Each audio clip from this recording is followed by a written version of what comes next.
Hi everyone. Sorry we started a bit late.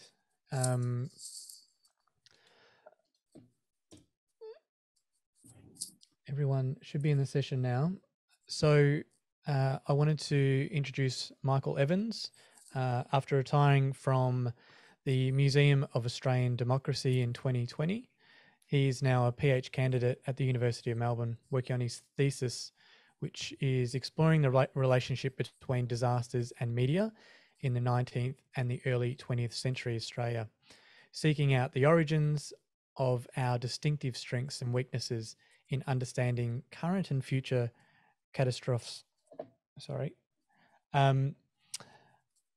So his paper is entitled Melancholy Information, Regional Events, Metropolitan News, New Technology, and the Admella shipwreck of 1859. So thank you, Michael. And if you want to get your slides and get your share screen ready to go.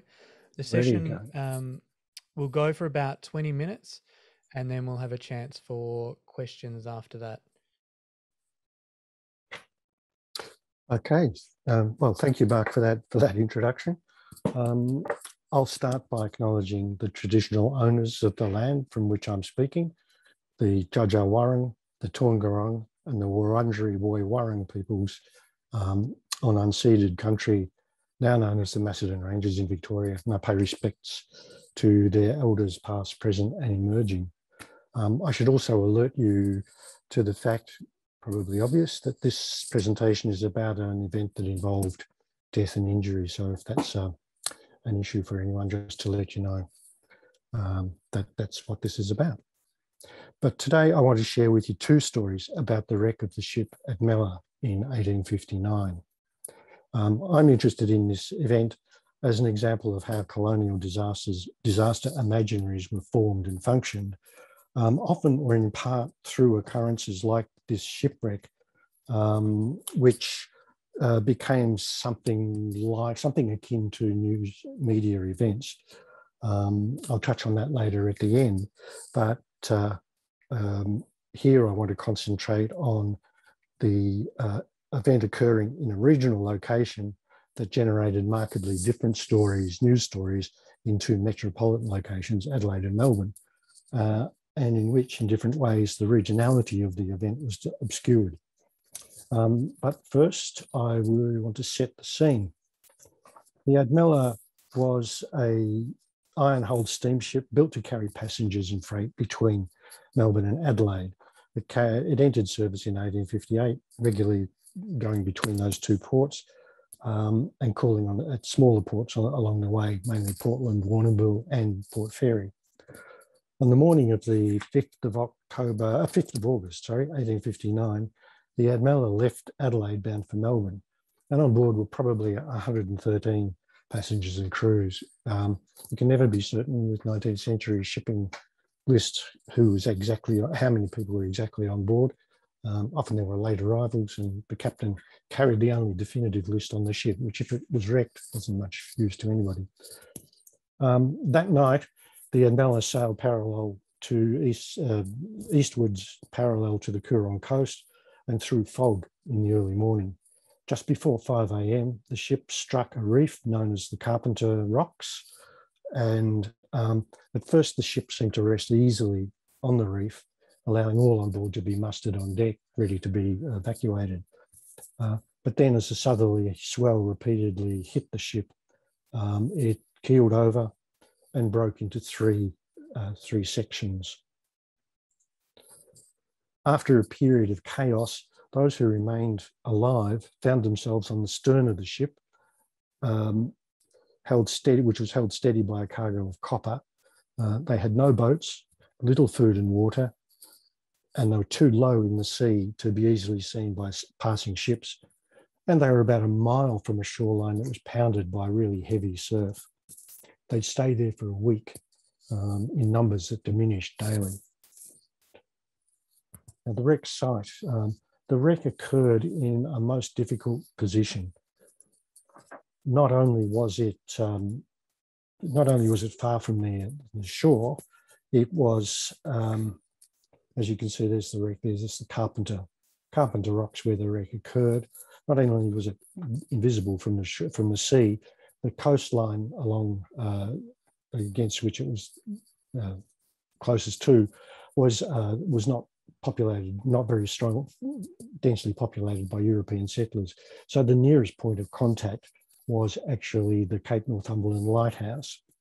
And it was to that site that after a day, two men managed to get ashore through the surf and began trudging towards Cape Northumberland Lighthouse.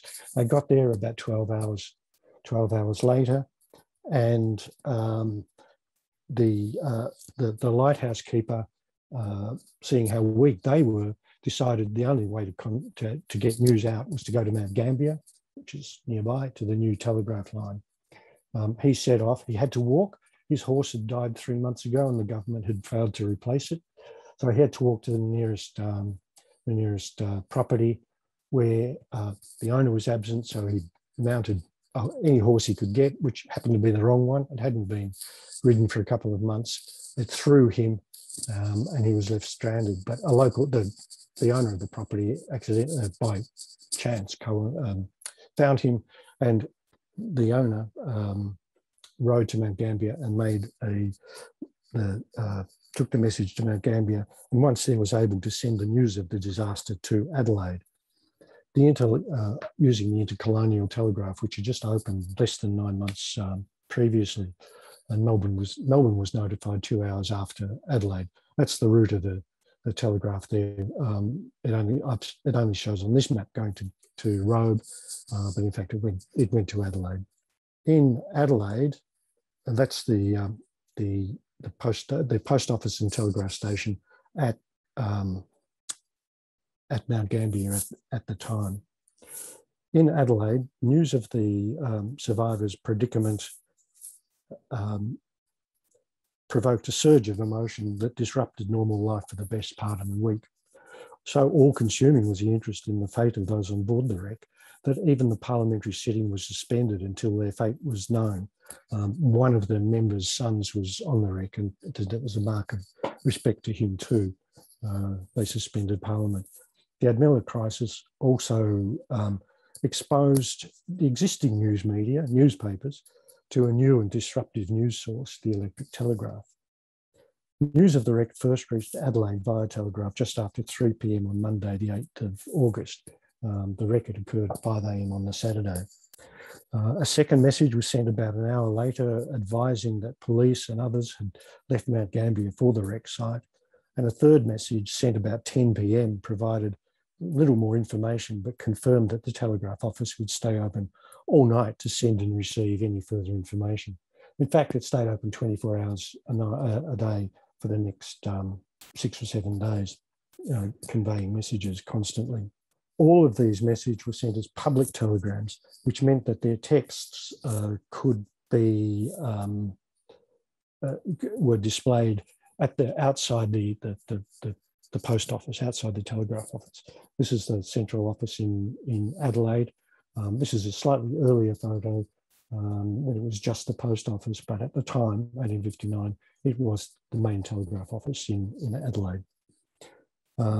So at the point where those public telegrams came off the system and were placed in on public notice boards, they became news rather than just information. And the electric telegraph became not just a carrier service, but a form of news service.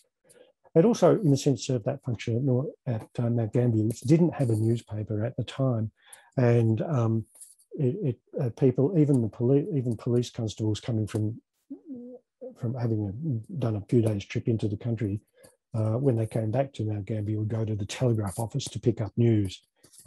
So the telegraph system was operating as a sort of news service in a way. Public telegraphs hadn't been given much attention as a news service. They only lasted for a fairly short time, but they were essentially providing news, usually just this sort of information you can see: shipping information, weather reports, market reports. But in the case of emergencies, they did provide news. As the telegrams were posted at Adelaide's Central Telegraph Office, crowds began to gather, waiting for the next one, hopeful of more detailed information. An hour after the first public telegram was posted, the South Australian Advertiser newspaper received a private telegram from its Mount Gambier representative, which did little more than repeat the content of the earlier one. But so large was the crowd at the telegraph office at this time that newcomers couldn't actually reach the public notice board, and the Advertiser allowed its telegram to be passed from hand to hand amongst the crowd, as they said later in their edition the next day on Monday, being read out aloud by one group after another of painfully eager listeners. Both of Adelaide's morning newspapers, the Advertiser and the South Australian Register, brought out extraordinary editions on that Monday afternoon, single sheets measuring 8 by 5 inches on one side only, and they were distributed freely at the Telegraph Office to the crowds that had gathered there. And the same thing happened on the following day, the Tuesday. More public telegrams arrived from Mount Gambier, and so large was the crowd that the messages started to be posted at other locations around the city. The crowds grew so large there that they spilled out onto the streets, disrupted traffic. And newspapers printed further extraordinary editions, which they distributed at those same locations. So going through, and that happened over the entire week. Now, to jump ahead a bit, in Adelaide, news of the rescue of the surviving people on the ship arrived by telegraph again late on Saturday, the 13th of August, so six days after the wreck occurred. Again, crowds gathered at the telegraph offices waiting for more detailed news. Newspapers rushed out free extraordinary editions that were pasted on walls around the city. But even before that, at the Advertiser offices were actually stormed by the public hungry for news, and crowds inside became so dense that it became almost impossible to run the printing presses. And when they were printed, they were seized off the presses by people. They were snatched off the presses and taken away. And they were some sort of enterprising souls actually sold these free extras for up to a shilling each and as much as half a crown each before supplies could reach demand. The newspaper itself, the whole newspaper, only cost 4p, so they were making a pretty good profit out of selling that. And not the paper, it was people in the crowd. Monday editions of the Adelaide newspapers not only recounted these stories and gave details of the rescue, but they also printed verbatim telegrams that had been received since Friday. So they were sort of, what I think, almost repeating this sort of live news stream, trying to reconstitute this live news stream after it had all finished, as we're picking up where they left on the Friday and then dealing with it on the Monday editions, trying to recapture that sort of real-time flow in retrospect. Because for Adelaide, the experience of the Adelaide disaster was characterised by the flow of telegrams from Mount Gambier, it was a live event. It became a live event, but live in Adelaide rather than what was happening on the offshore near Mount Gambier. And newspapers focused on what people in Adelaide did as much as it did on what happened at the wreck site. So on the two key days of the disaster, the first day, the 8th, and on the day of the rescue, the 13th, between a third and a half of the wordage published in both Adelaide newspapers focused on retailed what happened in Adelaide, what was going on with outside the telegraph offices, as much as it was talking about the what happened with the actual rescue. So almost over the time, almost half the account, the news coverage was about what was happening to crowds in Adelaide, more so than it was about what was happening down on the coast. In Melbourne, the Admella disaster also became a metropolitan story, but for different reasons. The first public telegram there arrived at 4:40 on the Monday and was posted as a public notice again. And as in Adelaide, this melancholy intelligence, as it was called, created a general feeling of anxiety and sorrow But in Melbourne, the crowds didn't gather. I think that's partly because the timing, arriving later than in Adelaide, at 4:40 on a Monday, the sort of working day was finished, I guess. And this gave the newspapers time to publish their editions without that competition, if you like, from the telegraph system. Publish their news editions for the next morning, next morning's paper, and therefore they became the primary source of news for Melburnians. The story in Melbourne of the event, of this thing, focused on efforts to organise a rescue. A small coastal steamer, the Ladybird, was the most suitable and available vessel to dispatch the wreck, but the ship's insurers demanded a payment of £350 extra insurance premium to cover the additional risk. After the owner couldn't pay that, after 3 meetings between the ship owner, his insurers, and the ship's agents, the agent paid the premiums themselves, by which time the ship had actually sailed, and that caused a further delay. But they paid the premium themselves and made public the position held by the insurers, who included one Henry Miller, Money Miller, as he was known, who had recently, a public figure, who'd recently described himself as all heart. He came in for much criticism in the Victorian newspapers over this haggling and chaffering, as it was called, and one of them suggested, as you can see, let the words 1% additional premium be emblazoned over the doors of his new bank and inlaid in letters of brass on his tomb. Adding to the sense of mounting frustration, when the government was approached to pay the additional premium, the Premier, John O'Shannessy, claimed it would be unconstitutional for him to do so without consulting Parliament, and he'd just dissolved Parliament for a new election. And this was a stance that was derided by at least one newspaper as a wretched act of inhumanity and cold-blooded red tapeism. So look on his face there. I think he just heard me say that. It's not too happy. Matters took a further turn for the worse for the government when it refused to sanction the use of a recently arrived Royal Navy ship, the HMS Niger, which therefore fell under Victorian jurisdiction. And O'Shannessy claimed that as the wreck was in South Australian waters, any request for use of the ship needed to come from the South Australian government. That didn't do well. That didn't go down well in Melbourne at all. And O'Shannessy's government fell 2 months later.